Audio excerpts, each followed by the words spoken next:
नमस्कार दोस्तों, श्री जनशिखर क्लासेस में आपका हार्दिक स्वागत है।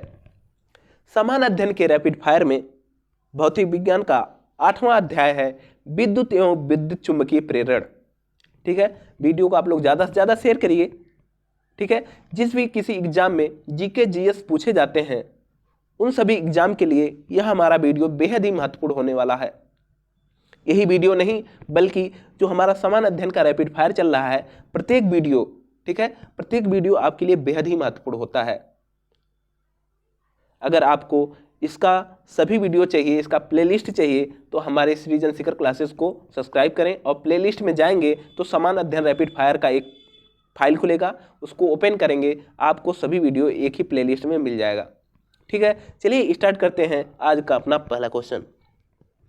पहला क्वेश्चन है विद्युत की इस्त्री प्रेस, विद्युत हीटर, विद्युत की केतली आदि में किस तत्व या एलिमेंट का प्रयोग होता है? आप कहेंगे इसमें नाइक्रोम का प्रयोग होता है। किसमें?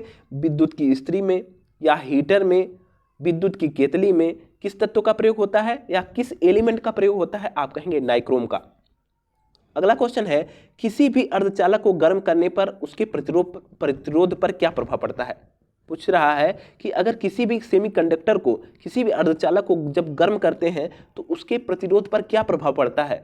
आप कहेंगे किसी भी अर्धचालक को गर्म करने पर उसका प्रतिरोध क्या होता है? घट जाता है। क्या होता है? उसका प्रतिरोध घट जाता है।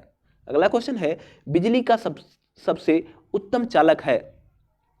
बिजली का सबसे उत्तम चालक कौन सा है? तो आप कहेंगे कि समुद्री जल। समुद्री जल जो है विद्युत का सबसे उत्तम चालक है। अगला क्वेश्चन है डायनमो एक युक्ति है, एक ऐसा उपकरण है जो किसको परिवर्तित करता है, किसको किसमें परिवर्तित कर देता है? आपको बताना है कि डायनमो एक युक्ति है या एक ऐसा उपकरण है जो किसको किसमें परिवर्तित कर देता है। तो आप कहेंगे कि डायनमो जो होता है एक ऐसा उपकरण होता है जो यांत्रिक ऊर्जा को विद्युत ऊर्जा में परिवर्तित कर देता है। क्या करता है? तो आप कहेंगे कि डायनमो यांत्रिक ऊर्जा को विद्युत ऊर्जा में परिवर्तित कर देता है। अगला क्वेश्चन है कि अर्धचालक है। ठीक है, ऑप्शन में था, कई ऑप्शन थे, 4 ऑप्शन थे, उसमें पूछा था कि सेमीकंडक्टर कौन है, तो आप उसमें यही सही था, जर्मेनियम। ठीक है, जर्मेनियम एक क्या है? जर्मेनियम क्या है? एक सेमीकंडक्टर है, एक अर्धचालक है। ठीक है, आप कमेंट करके बताइए कि अर्धचालक का यूज किस में किया जाता है, कहाँ पे होता है। ठीक है, अगला क्वेश्चन है कम वोल्टेज पर कार्य करने वाले विद्युत मोटर प्रायः जल जाते हैं, ऐसा क्यों होता है? क्वेश्चन पूछ रहा है कि जो कम वोल्टेज पर कार्य करने वाले विद्युत मोटर होते हैं वे प्रायः क्या हो जाते हैं? खराब हो जाते हैं, जल जाते हैं। इसका कारण क्या है? तो आप कहेंगे वे अधिक विद्युत धारा खींचने लगते हैं। ठीक है, वे अधिक विद्युत धारा खींचते हैं जो वोल्टेज के प्रतिलोमानुपाती होते हैं। क्या होते हैं? जो वोल्टेज के प्रतिलोमानुपाती होते हैं। चलिए अगला क्वेश्चन देखते हैं।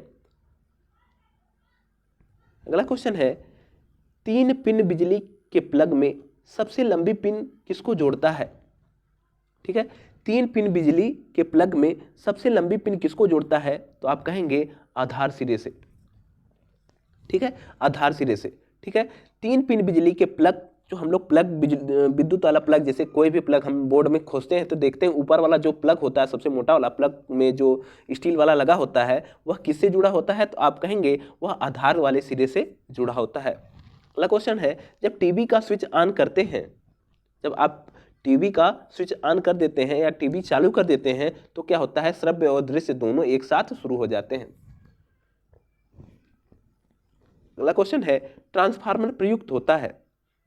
ट्रांसफार्मर क्यों प्रयुक्त होता है? इसका उपयोग क्या है? तो आप कहेंगे एसी वोल्टेज का उपचयन या अपचयन के लिए इसका प्रयोग किया जाता है। एसी वोल्टेज के उपचयन या अपचयन के लिए ट्रांसफार्मर का प्रयुक्त किया जाता है। अगला क्वेश्चन है प्रत्यावर्ती धारा विभव को ऊंचाई अथवा अपचाई करने के लिए किसका उपयोग होता है? वही क्वेश्चन पूछ रहा है कि प्रत्यावर्ती धारा को एसी करंट कहते हैं, तो वही पूछ रहा है कि एसी करंट को, ठीक है, एसी करंट को ऊंचाई तथा अपचाई करने के लिए उपयोग किया जाता है। तो आप कहेंगे ट्रांसफार्मर का। ये इसके ऊपर वाला और एक क्वेश्चन विद्युत बिल्कुल ही एकदम सेम है, खाली वहां पे प्रत्यावर्ती धारा कर दिया था, बस क्वेश्चन को ऑप्शन बना दिया है, ऑप्शन को क्वेश्चन बना दिया है। ठीक है, आपको ध्यान देना है। ठीक है, कि यह क्वेश्चन बहुत ही इंपॉर्टेंट है कि ट्रांसफार्मर किस में उपयोग होता है, किस चीज़ में उपयोग होता है, क्यों उपयोग होता है? आप कहेंगे ट्रांसफार्मर जो होता है, जो तीव्र विद्युत धारा आती है उसको कंट्रोल करके हमें विस्तृत करने के लिए, अन्य क्षेत्रों में विस्तृत करने के लिए उपयोग किया जाता है, और यह AC वोल्टेज का उपचयन या अपचयन करने के लिए होता है।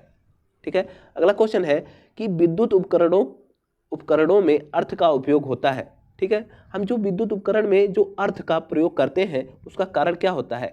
ठीक है, उसको क्या कहते हैं? सुरक्षा के लिए। नहीं कहते हैं कि अर्थिंग कर दीजिए, ठीक है, मेन आ गया उसका अर्थिंग कर दीजिए, उसका मतलब क्या होता है? जो हम अर्थिंग का प्रयोग करते हैं, अर्थ का प्रयोग करते हैं, वह सुरक्षा के लिए होता है। अगला क्वेश्चन है, नव आविष्कृत उच्च ताप अतिचालक है। पूछ रहा है कि नव आविष्कृत उच्च ताप अतिचालक है, तो आप कहेंगे सिरेमिक ऑक्साइड। जो सिरेमिक ऑक्साइड होता है यह नव आविष्कृत उच्च ताप अतिचालक है। अगला क्वेश्चन है, फ्यूज में प्रयुक्त होने वाला तार की विशेषता है। जो फ्यूज में, देखिए बेहद इंपॉर्टेंट क्वेश्चन है दोस्तों, कि जो फ्यूज में प्रयुक्त होने वाले तार होते हैं उसकी क्या विशेषता होती है? तो आप कहेंगे उच्च प्रतिरोध शक्ति और निम्न गलनांक। ऑप्शन इसी का उलट देता है दोस्तों, बोलेगा निम्न प्रतिरोध शक्ति और उच्च गलनांक। ठीक है, तो ये गलत हो जाएगा, लेकिन आपको ध्यान देना है कि फ्यूज में उच्च प्रतिरोध शक्ति होती है और निम्न गलनांक होता है। ठीक है, अगला क्वेश्चन है, ऊष्मा का बहुत अच्छा चालक है। पूछ रहा है कि ऊष्मा का बहुत अच्छा चालक है, तो आप कहेंगे पारा क्या है? ऊष्मा का बहुत अच्छा चालक है।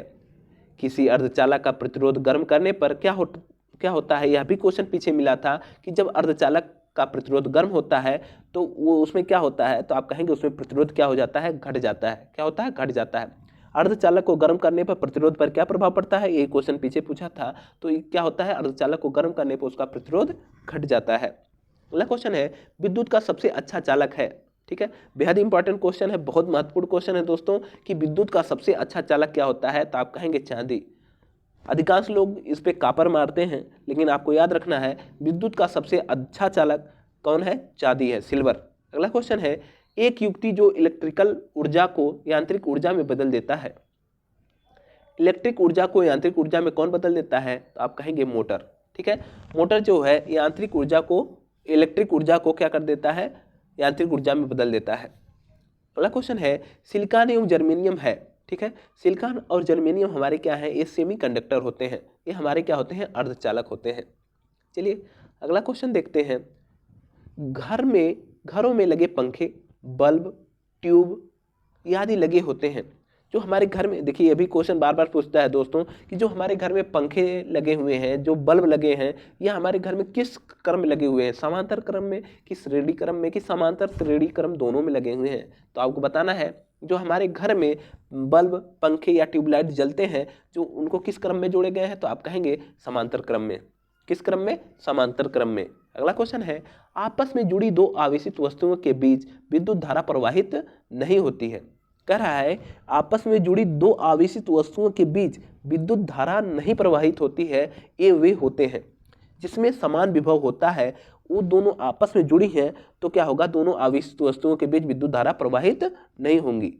ठीक है, अगर दोनों की तरफ का वोल्टेज समान है तो विद्युत धारा दोनों में प्रवाहित नहीं हो सकती, मतलब उनका प्रवाह एक दूसरे की तरफ नहीं होगा। अगला क्वेश्चन है, किसी अतिचालक द्वारा प्राप्य अधिकतम ताप होता है। कह रहा है किसी अतिचालक द्वारा प्राप्य अधिकतम ताप कितना होता है? तो आप कहेंगे 133 केल्विन। कितना होता है? आप कहेंगे 133 केल्विन। अगला क्वेश्चन है, ट्रांजिस्टर का एक महत्वपूर्ण भाग है। ठीक है, ट्रांजिस्टर का एक महत्वपूर्ण भाग क्या है? तो आप कहेंगे जर्मेनियम। ठीक है, अर्थात ट्रांजिस्टर में जर्मेनियम का यूज किया जाता है। अगला क्वेश्चन है, यांत्रिक ऊर्जा को विद्युत ऊर्जा में परिवर्तित करता है। तो यह क्वेश्चन पीछे भी मिल चुका है कि यांत्रिक ऊर्जा को विद्युत ऊर्जा में परिवर्तित करने वाला उपकरण हमारा क्या है? तो आप कहेंगे डायनमो। क्या है? डायनमो। फ्यूज में प्रयुक्त होने वाला तार की विशेषता क्या है? यह भी क्वेश्चन पीछे मिल चुका है कि जो हमारा फ्यूज में प्रयुक्त होने वाला जो पतला तार होता है उसका क्या उपयोगिता होती है? तो आप कहेंगे उसमें उच्च प्रतिरोध और निम्न गलनांक होता है। क्या होता है? उच्च प्रतिरोध और निम्न गलनांक होता है। डायनमो जो प्रकाश उत्सर्जित करता है जब उसमें विद्युत धारा प्रवाहित की जाती है तो वह होता है, कह रहा है, सॉरी डायनमो नहीं है, डायोड है। ठीक है, डायोड जो प्रकाश उत्सर्जित करता है उसमें विद्युत धारा प्रवाहित की जाती है तो वह क्या कहलाता है? तो आप कहेंगे एलईडी। ठीक है, LED। चलिए अगला टॉपिक है हमारा चुंबकत्व। ठीक है, अगला क्वेश्चन है चुंबक द्वारा आकर्षित नहीं होता है। ठीक है, तो चुंबक द्वारा कौन आकर्षित नहीं होता है, तो आप कहेंगे एल्युमिनियम जो होता है या चुंबक को आकर्षित नहीं करता है। ठीक है, अगला क्वेश्चन है कुंडली या काइल में टर्न्स की संख्या बढ़ाने पर चुंबकीय क्षेत्र की शक्ति क्या होती है। ठीक है, कुंडली या काइल को में टर्न की संख्या आप बढ़ा देंगे तो क्या होगा, हमारी उसकी विद्युत शक्ति क्या हो जाएगी, तो आप कहेंगे घट जाएगी। ठीक है, अगर आप किसी कुंडली में टर्न मतलब उसकी मोड़ने के फोल्ड की संख्या अधिकतम हो जाएगी तो उसमें विद्युत धारा अर्थात शक्ति क्या हो जाएगी, उसकी घट जाएगी। अगला क्वेश्चन है यदि किसी चुंबक को दो बराबर लंबाई के टुकड़ों में काट दिया जाए। ठीक है, यदि किसी चुंबक को दो समान लंबाई के टुकड़ों में काट दिया जाए तो क्या होगा, तो आप कहेंगे दोनों टुकड़े संपूर्ण चुंबक की तरह कार्य करेंगे। ठीक है, जिस भी चुंबक को आप दोनों समान भाग में काट दिए तो दोनों चुंबक एक अलग चुंबक की भांति व्यवहार करेंगे। ठीक है, अगला क्वेश्चन है अस्थायी चुंबक बनते हैं, तो आप कहेंगे अस्थायी चुंबक फेरोचुंबकीय पदार्थ से बनते हैं। ठीक है, अस्थायी चुंबक किससे बनते हैं, तो आप कहेंगे फेरोचुंबकीय पदार्थ से। अगर आपको वीडियो पसंद आया है तो वीडियो को आप लोग ज़्यादा से ज़्यादा शेयर करिए। ठीक है, कल का हमारा टॉपिक होगा नाभिकीय भौतिकी। ठीक है, न्यूक्लियर फिजिक्स। बहुत बहुत धन्यवाद।